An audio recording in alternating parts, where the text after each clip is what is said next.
পুকুর আছে পানি নেই, খামার আছে গরু মুরগি নেই, এমন চিত্র ঠাকুরগাঁও যুব প্রশিক্ষণ কেন্দ্রের। তাত্ত্বিক পাঠদান হলেও নেই হাতে কলমে শেখার সুযোগ। শিক্ষার্থীদের বাড়ি থেকে মুরগি এনে শিখতে বলছেন প্রশিক্ষকেরা। প্রতিষ্ঠানটির আবাসন ও খাবারের মান নিয়ে রয়েছে বিস্তর অভিযোগ। ঠাকুরগাঁও প্রতিনিধি MS আমাদের রিপোর্ট।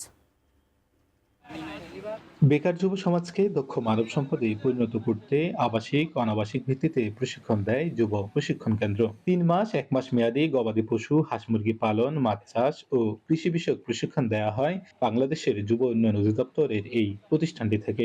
দক্ষতা উন্নয়নে হাতে কলমে প্রশিক্ষণের কথা থাকলেও উল্টো চিত্র ঠাকুরগাঁও যুব প্রশিক্ষণ কেন্দ্রে। মাছ চাষের জন্য পুকুর রয়েছে, পানি নেই।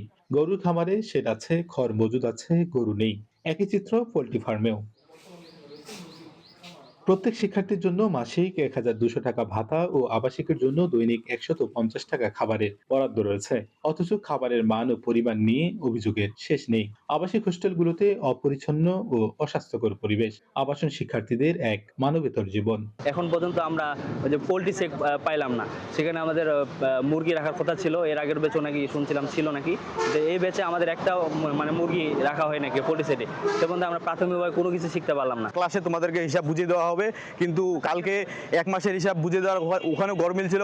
আরও অভিযোগ রয়েছে, নিয়মের তোয়াক্কা না করে ভাতা পেতে প্রশিক্ষণ নেন কর্মকর্তা কর্মচারীর পরিবারের সদস্যরা। বরাদ্দ না থাকলেও 3 বেলা কর্মকর্তা কর্মচারীরা আহার গ্রহণ করেন প্রশিক্ষণার্থীদের সাথে।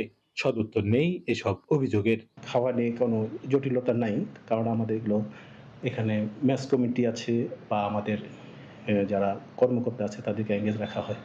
হয়তো ছোটোমোটো বাজার করতে গেলে তারা নিজের চয়েসে করলে হয়তো একটু মিল হয় না। MS Samad, 18 news, Thakurgaon.